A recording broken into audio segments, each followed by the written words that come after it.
ध्यान रखो, जो हम सोचते ना कि भजन एकांत में होता है, बिल्कुल गलत। जिसको भजन करना है वो करोड़ों की भीड़ में बैठ के कर लेता, पता भी नहीं चलता। और जिसको नहीं करना वो बंद कमरे में, अरे 7 कमरे के भीतर अपने आप को बंद कर ले, दरवाजों के भीतर, उसको नहीं करना तो वो नहीं करेगा। और जिसको करना है वो करोड़ों की भीड़ में बैठ के भजन कर लेता है। भजन के लिए एकांत नहीं, भजन के लिए शांत मन की जरूरत होती है। भजन के लिए किसी आश्रम की या किसी पहाड़ की जरूरत नहीं है। भजन घर में रह करके भी किया जा सकता है, बस मन के भीतर की शांति होनी चाहिए। भरत जी ने घर छोड़ दिया, क्यों?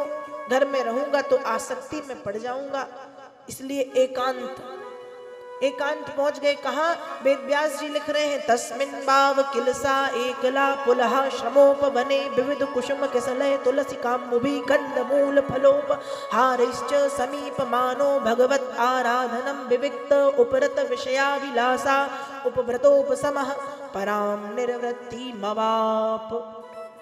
पुला नाम के आश्रम में विषयों की आहुति दे दी।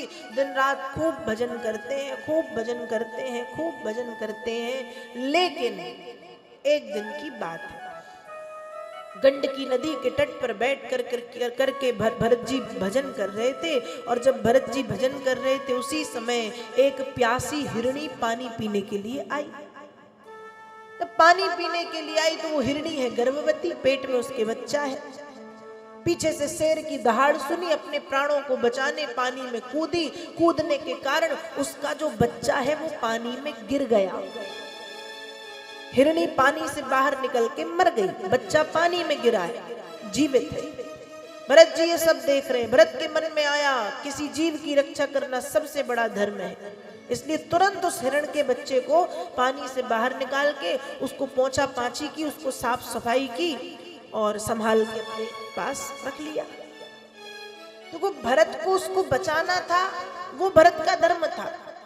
लेकिन फिर बचाने के बाद भरत को उस हिरण को उसके भाग्य पे छोड़ना था कि जिए मरे मुझे क्या।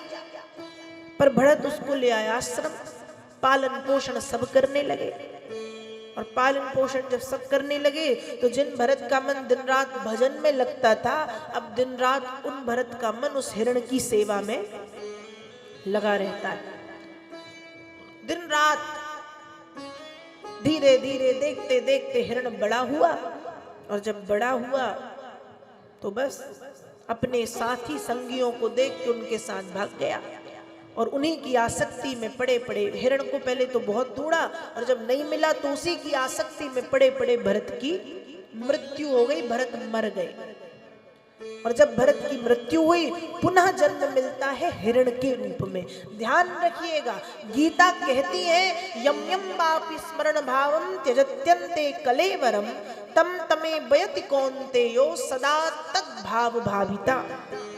मृत्यु के समय मन जहां लगा रहता है वो देह हमको मिल जाता है।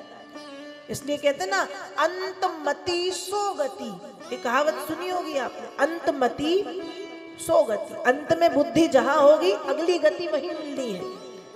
इसलिए कहते हैं अंत समय व्यक्ति का जो मन है वो भगवत चरणों में हो तो ज्यादा अच्छा है। इसलिए हम जब देखते हैं कोई हमारे घर में खूब बीमार है और पता चल रहा है कि ये बुजुर्ग है, बीमार है, ये बस 15-20 दिन में चले जाएंगे, तो उन 15-20 दिनों में हम क्या करते हैं? हम उनके पास बैठ के उनको गीता जी सुनाते हैं, उनको मानस सुनाते हैं, उनके कान में कहते रे सीताराम बोलो, कहते हैं। कहीं तुलसी जी लाएंगे वो खिलाएंगे, कहीं तुलसी की माला पहनाएंगे, गौदान करवा देंगे, क्यों? गंगा जल पिलाएंगे कि किसी ना किसी माध्यम से इनका जो मन है उस संसार को छोड़ के भगवान में लग जाए। क्योंकि अंत मति सो गति, अंत में बुद्धि जहां जाएगी गति भी वैसी ही हो जाएगी।